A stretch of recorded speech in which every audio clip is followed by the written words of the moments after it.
We have some additions to plant in our orchard, and I thought we'd talk a little bit about how we're building this permaculture style orchard on our farm.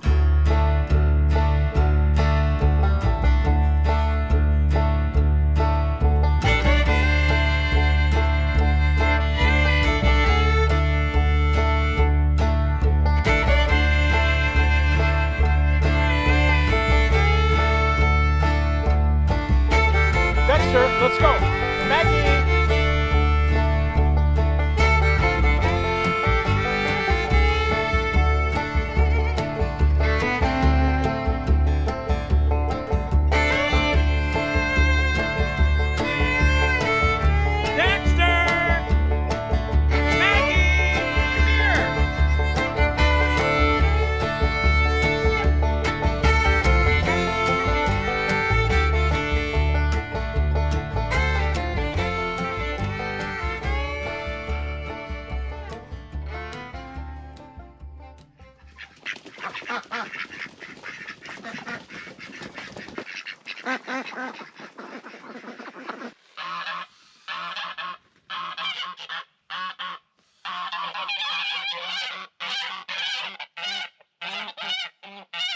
How you doing, guys? Chad here, and I'm out in our orchard. Let's go. This here was a Fuji apple, and it's dead, unfortunately.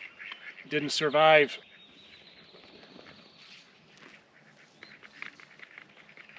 Last year we started free-ranging the geese and the ducks in the orchard, and unfortunately I think the fact that the geese ate all of the bark off of the bottom of this apple tree contributed to its demise. And it's my mistake because I didn't protect the trees. Now this new tree that I'm planting, I'm gonna protect it with a little guard around the trunk.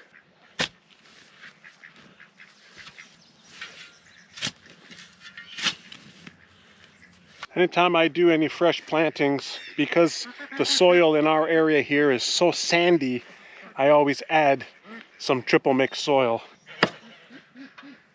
Some might say it's a little strange to buy full-size trees already.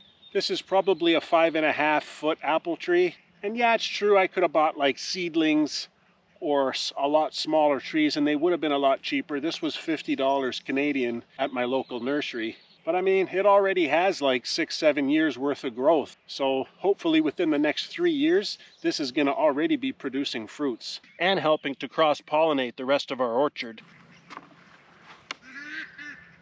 I always like to make sure that the crown of the tree is level with the surface because you don't want the crown to be below the surface. For those of you who don't know, a permaculture method of designing a plantation, and it's quite unique in that it encompasses a bunch of aspects which are designed to help the natural habitat flourish.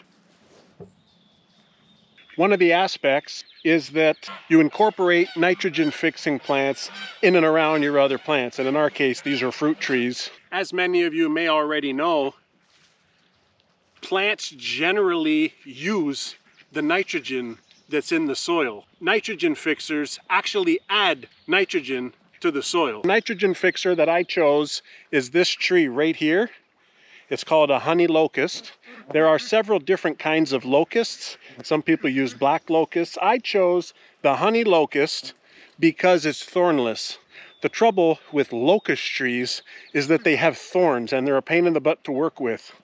But this is the enormous variety and it doesn't have any thorns at all. In addition to that, these honey locusts have these long pods with like a little pea type thing in them, and they're good for foraging. You know, the ducks and the geese are going to love them probably. They're still a little young, so they're not really producing yet, but we just planted them a 1.5 years ago.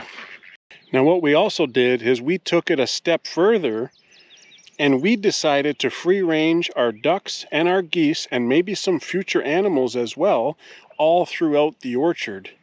And what this is going to do is help fertilize all the land here and keep the soil nice and fat, help keep the insect population down, because you all know bugs in the orchard is bad.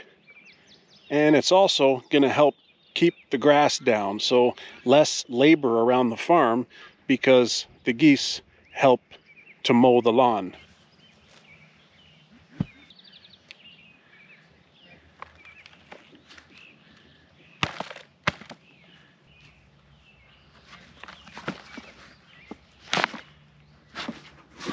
Like to put all the soil back in because the soil that it comes in is nice potting soil. This here that I just planted is a Cortland apple. One of the reasons why I'm adding some apples in here is because we have some old antique apple trees and they're very old. I mean, I don't even know how old they are. They're very old, very damaged. The trunks are actually hollowing out, and I don't know how much longer they have to live. I feel like these guys might be on the tail end of their life, so that's why we decided to plant some fresh apple trees just in case these guys decide to call it quits. Apples are one of the many fruits that require cross-pollination in order to fruit. And I mean, for those who don't know, cross-pollination basically means you need more than one apple of a different variety within like a 50-foot area. So, I mean, just to give you an idea, we have 1, 2, 3 old apple trees. Then we have 1, 2, 3 old apple trees on this side. Now, I just planted that brand new Fuji over there. I just planted this brand new Cortland over here. And we already have a Honeycrisp up there that we planted last year, and it's still doing well. And then there's an antique apple tree down there, so I'm gonna plant also another one down there. Just planted another apple here. This one's a Wolf River. I just got it because I had never heard of Wolf River, first of all, and I need different varieties, you know? This is how you encourage cross-pollination. So what we did in our permaculture orchard, 2 years ago, we planted 27 trees. And then last year, we planted a bunch more trees. I think we're at 36. 2 of them had died, so I have to replace those this year. And I just planted 1, 2, 3 apples. I have 1 plum to plant, and I have another apple over there. Last year, we planted this chestnut. It survived, although it doesn't look that great, but it survived. That's an American chestnut. There's another American chestnut here, and it survived, although it's not looking that good, but it's got some growth. Right here, I have a dwarf Bartlett pear, and it doesn't really look that great. There's a lot of dead wood up here. I need to prune that off, but one of the reasons why I wanted to get another variety of a pear, okay?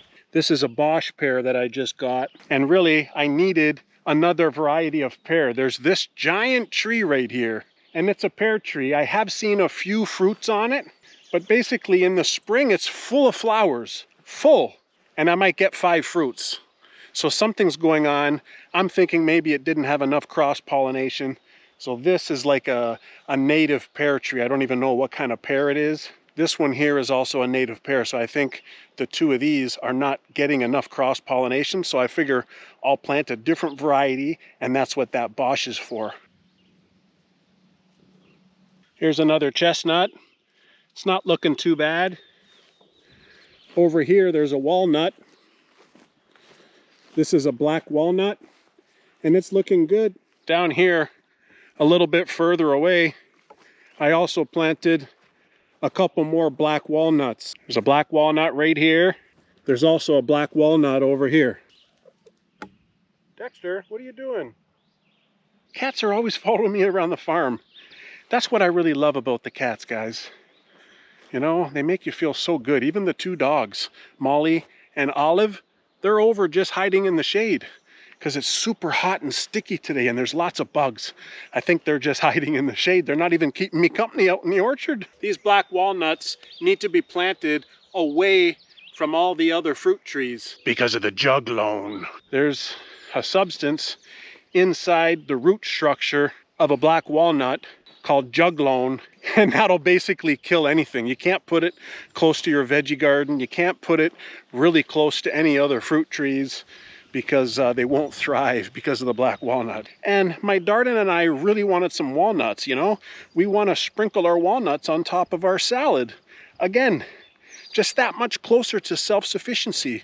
Walnuts are very expensive at the grocery store. Imagine if I can just harvest my own. You can see we have one apple tree right here.